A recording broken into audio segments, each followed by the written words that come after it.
Bonjour et bienvenue à ce cours d'économie.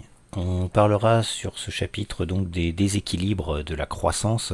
Alors qu'est-ce que l'on entend par déséquilibre de la croissance?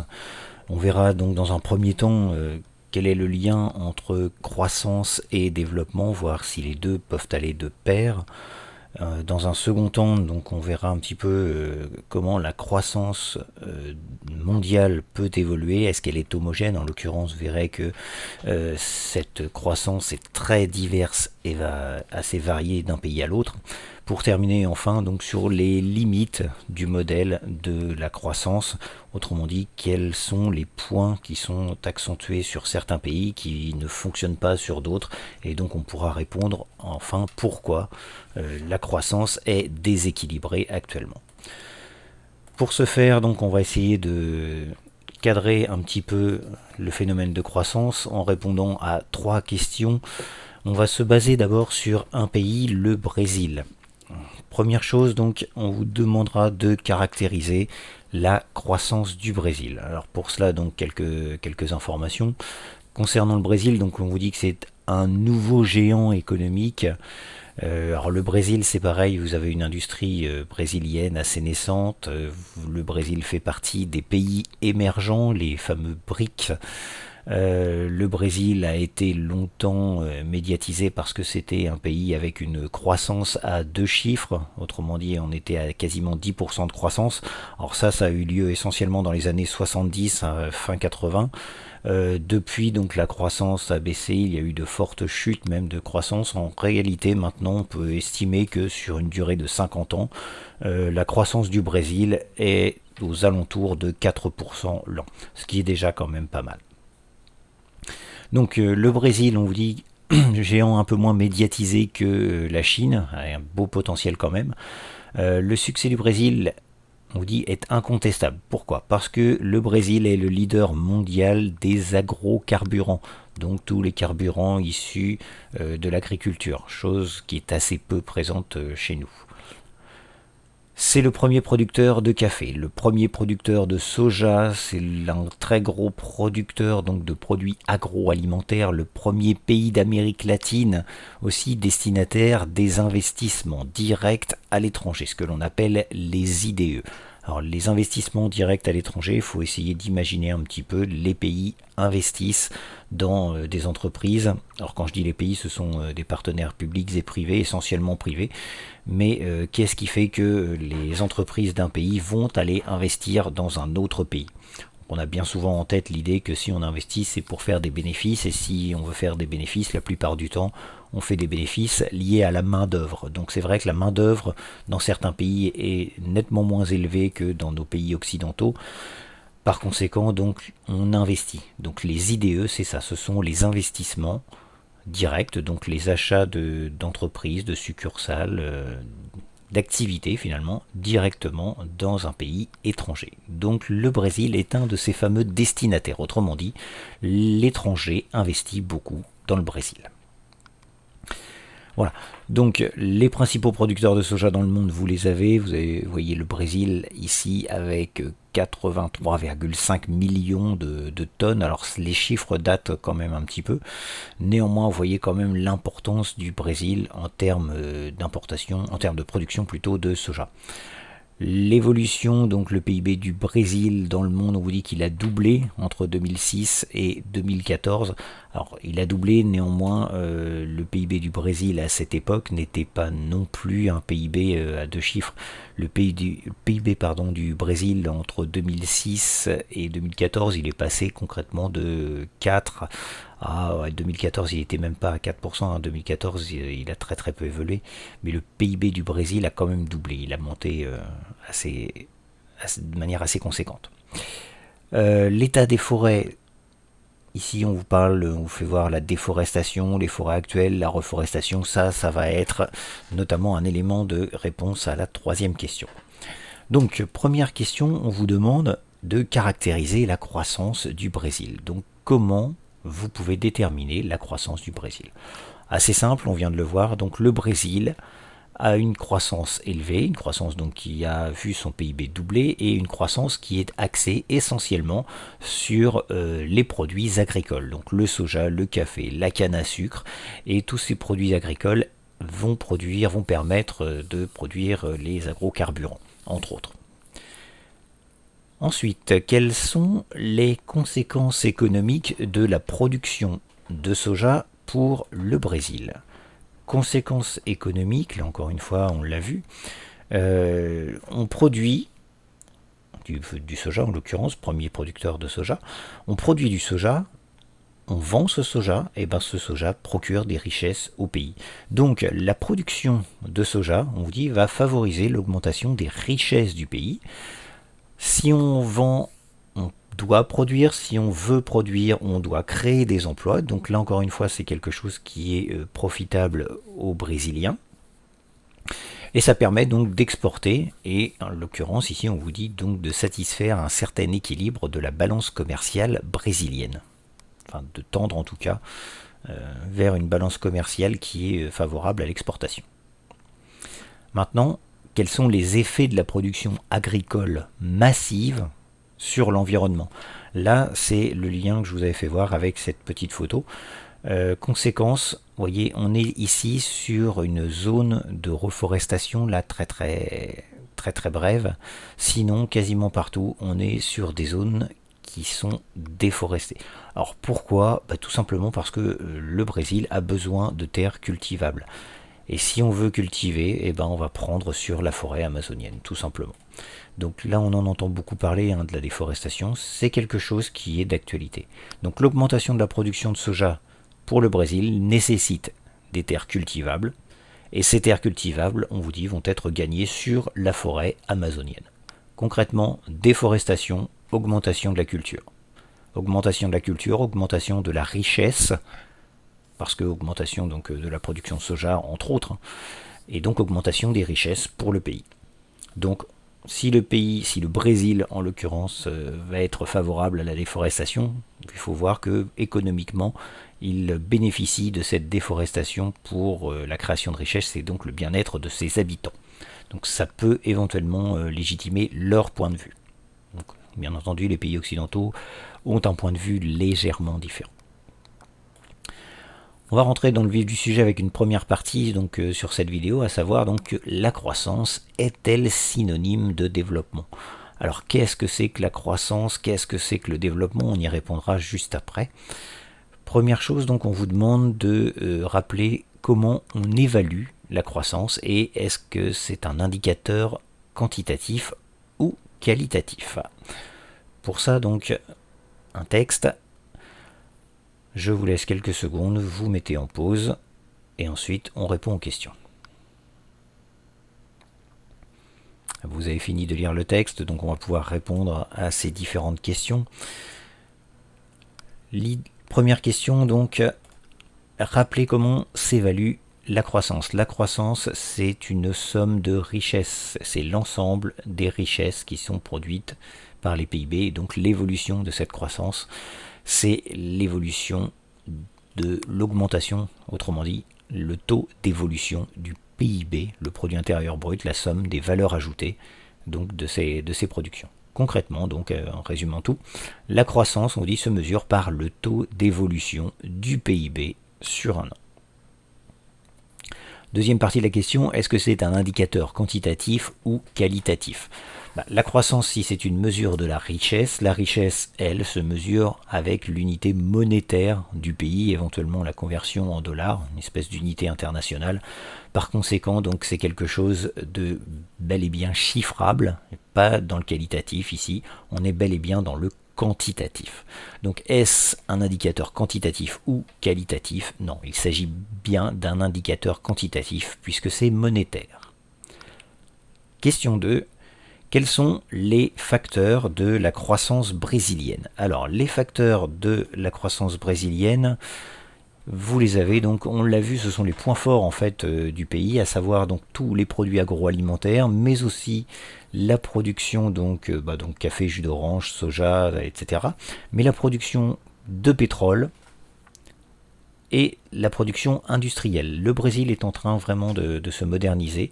C'est pour ça aussi qu'il y a éventuellement, essentiellement du développement dans ce pays. On a de la main-d'œuvre, on commence à avoir quelques techniques, mais on a surtout de la main-d'œuvre, et donc beaucoup d'entreprises viennent délocaliser leurs activités, ou partiellement en tout cas leurs activités, dans ce pays émergent. Troisième question. On demande de comparer deux graphiques et d'analyser les progrès sociaux du Brésil. Les graphiques, les voici. Alors, on va essayer donc de comparer ces deux graphiques pour analyser les progrès. Alors, si on regarde bien le graphique, on s'aperçoit concernant la pauvreté du Brésil ici. Alors, vous voyez, c'est marqué en pourcentage de la population, ratio de la population pauvre en fonction du seuil de pauvreté. Ici, on est passé de 22%, à peu près 22% en 2005 à 9% en 2013. Ici, donc, en moins de 10 ans, la proportion de la population pauvre s'est réduite, a été divisée quasiment par 2. Il y a moins de pauvres au Brésil. Ce sera un premier constat. Si on regarde le deuxième graphique, on parle de revenus par habitant. Alors ici, on vous dit que le revenu est en dollars américains, ça a été converti en dollars américains. Donc la plupart du temps, dans les documents, vous verrez que tous les revenus sont convertis en dollars américains, tout simplement parce qu'à partir du moment où la monnaie est la même, l'unité est la même, les comparaisons sont beaucoup plus faciles. Comparer donc l'euro avec le dollar, s'il n'y a pas de conversion, on n'a pas réellement la même échelle de valeur, c'est difficile à comparer. Donc ici, converti en dollars américains, vous avez une évolution du PIB, du revenu en tout cas, par habitant. Donc le revenu moyen par habitant a lui aussi augmenté entre 2005 et 2013. Vous voyez, on est sur le Brésil, c'est la ligne du bas, les deux autres, donc pour la France et les différents pays occidentaux, donc le CDE, on est sur une évolution qui est un petit peu moindre quand même que celle du Brésil. Question donc. Analyser les progrès sociaux du Brésil, on retiendra que en moins de 10 ans, la population brésilienne, on va pas dire que c'est enrichi, mais en tout cas, la proportion de population pauvre au Brésil a été divisée par 2. Et on retiendra aussi que le revenu moyen par habitant a été, de manière significative, augmenté. Néanmoins, il reste, on vous dit, toujours très inférieur au revenu moyen par habitant des pays développés. Je reviens quelques secondes sur le graphique. Vous voyez, ici on a un revenu par habitant qui est aux alentours de 5 000 $ contre un revenu par habitant en France qui est ici à 35 000. Donc si on reprend les données, c'est pareil, ce sont des données qui datent de 2013. On est quand même à plus de 40 000 pour le français contre légèrement plus de 10 000 seulement, donc 4 fois moins pour le brésilien. Donc il y a quand même une énorme différence entre le Brésil et la France, entre autres. Néanmoins, on peut dire que le revenu moyen par habitant au Brésil a augmenté. Ensuite, on va essayer de répondre à la question quelles sont les différentes dimensions du développement, et on vous demande de donner un exemple de chacune d'elles. Alors, qu'est-ce que l'on appelle une dimension du développement? En fait, ce sont essentiellement les points qui ont permis au Brésil de se développer. On a parlé donc de la production alimentaire. Voilà, on pourrait prendre un axe de développement qui serait la production alimentaire. Ici, les différentes dimensions, on va rechercher un petit peu donc quels sont les domaines qui ont permis au Brésil de se développer. Pour cela donc une annexe, le document 3. Document 3, le voici. On vous dit que le développement, vous avez une définition déjà, le développement c'est l'ensemble des améliorations de la situation économique, mais aussi de la situation sociale d'un pays. Alors pourquoi est-ce que l'on va différencier ceci? Tout simplement parce qu'on va s'attacher cette fois à des valeurs qui sont un peu moins quantitatives, comme on a vu pour la croissance avec le PIB, mais on va ici mettre un petit peu de valeurs qualitatives. En l'occurrence, regardez, on va d'abord retrouver le PIB, bien sûr, on va trouver aussi la population parce que ça permet de faire un comparatif par habitant. Maintenant, on va prendre d'autres dimensions. On va prendre l'espérance de vie à la naissance. Un Brésilien a une espérance de vie de 74 ans contre 82 pour un Français. Légère différence. Le taux de mortalité infantile, vous voyez qu'il est 3 fois plus élevé au Brésil qu'en France. Petite spécificité brésilienne, les abonnés à la téléphonie mobile. Vous voyez qu'ici, donc on vous dit pour 100 personnes en 2013, 135 contre seulement 98. Eh oui, on vit moins longtemps, on meurt plus facilement à la naissance, mais on téléphone plus. Quand on est au Brésil, on a plus en tout cas d'infrastructures. La durée moyenne de scolarisation en année, par contre, elle, est de 7 ans contre 11 en l'occurrence pour la France, donc durée de scolarisation moyenne, hein, ça reste des chiffres. Donc on revient à la question, quelles sont les différentes dimensions du développement au Brésil, et de donner un exemple. Alors première dimension, ce sera une dimension liée au changement technique, on parlera donc des télécommunications, on a vu avec ici les abonnements téléphoniques. Une deuxième dimension du développement brésilien sera une dimension culturelle, on parle de scolarisation. Alors, notamment avec la scolarisation des filles, avec toutes les normes d'hygiène. Alors bien entendu, on peut dériver, on va mettre en avant donc toutes les favelas, etc.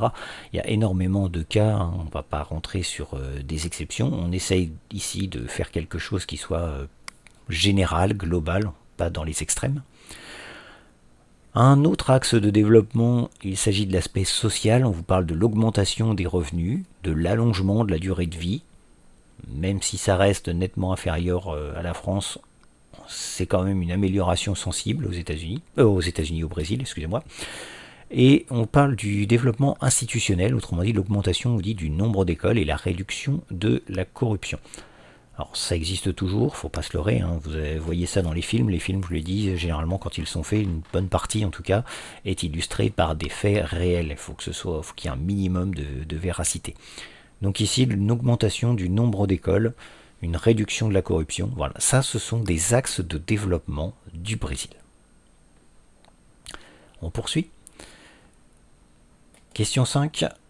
On vous demande cette fois de comparer le niveau de développement du Brésil avec celui des pays de l'OCDE et de la France.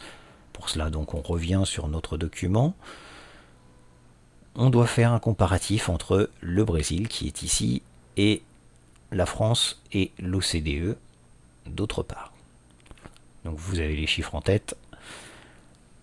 Que peut-on en conclure? Eh bien on va en conclure que le niveau de développement du Brésil d'une part est inférieur à celui de la France et à celui des pays de l'OCDE. Ça c'est un premier point. Maintenant, si on axe notre réponse sur les différents points, on va d'abord reprendre le critère d'espérance de vie. Il est plus faible. Le taux de mortalité infantile, lui, est plus élevé. Donc la qualité de vie, on peut penser qu'elle est beaucoup plus difficile et beaucoup moins enviable, en tout cas au Brésil qu'en France. Dans le domaine de la scolarisation, on vous dit qu'il y a moins de professeurs proportionnellement au nombre d'élèves. Là, on est sur les infrastructures publiques.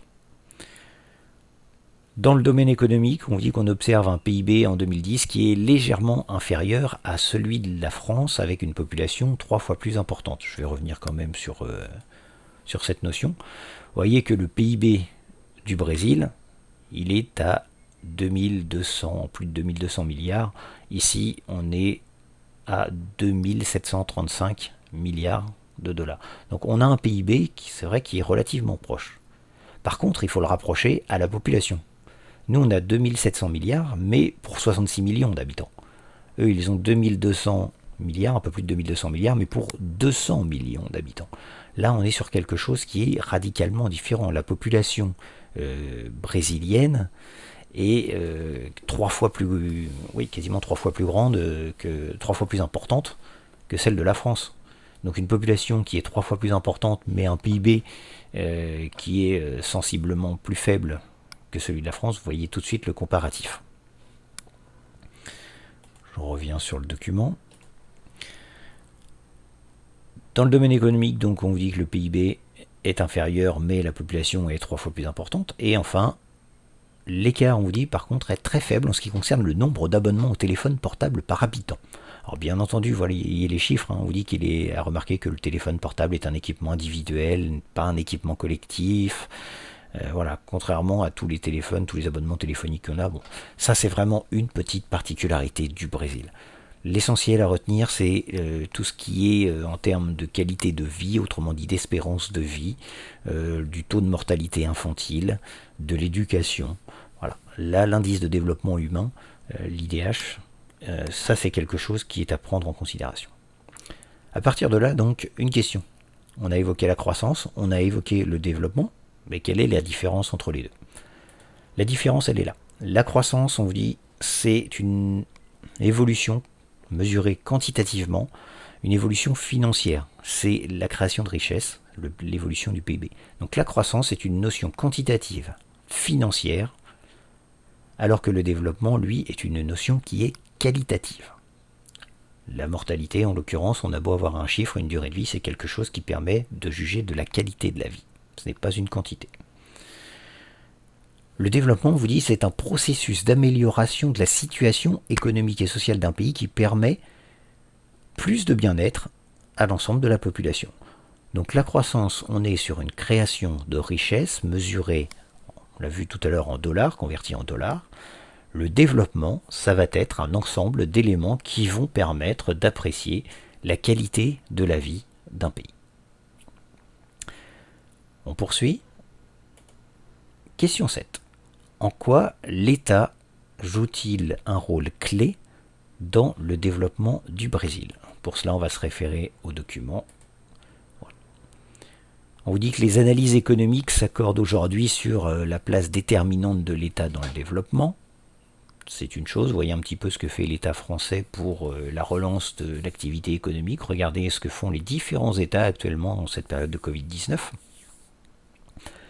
On dit que l'État est le seul agent économique à pouvoir assurer la stabilité juridique et politique propice aux échanges économiques. Autrement dit, ici, il s'agit d'instaurer un cadre institutionnel, un cadre commercial économique qui soit le plus stable possible de manière à pouvoir gérer au mieux les différents échanges. On est toujours sur l'État, hein. On vous dit qu'il a la puissance financière qui permet le financement d'infrastructures comme les routes, les voies ferrées, les écoles, les hôpitaux, et donc il peut imposer des règles de justice sociale et de réduction des inégalités. Donc vous voyez qu'ici le rôle de l'État est extrêmement important. Donc à la question en quoi l'État joue-t-il un rôle clé dans le développement? L'État joue un rôle clé dans le sens où l'État va jouer un rôle de financeur, donc il va financer les équipements collectifs, l'État va redistribuer un petit peu d'argent, on parlait tout à l'heure de réduction des inégalités, donc c'est tout à fait le cadre. Et l'État va aussi favoriser l'économie, on vous dit, en régulant les échanges et en imposant des règles. Ce sont des règles d'échange commercial. L'État est en droit d'imposer tout ça, l'État a la capacité financière de le faire, l'État a la possibilité de mettre des règles qui vont permettre à tous les Brésiliens de vivre, on va dire, le mieux possible, le plus dignement possible. Voilà. On va s'arrêter sur ce point-là. Donc là, on était sur la croissance est-elle un synonyme de développement? On a vu ce qu'est la croissance. On a vu maintenant quelles sont les conséquences de la croissance sur le développement. Il y a un lien entre les deux. Maintenant, croissance-développement, est-ce la même chose? Vous avez ici donc un premier point pour essayer de forger votre argumentation. Le deuxième point, ce sera dans l'autre vidéo. À bientôt.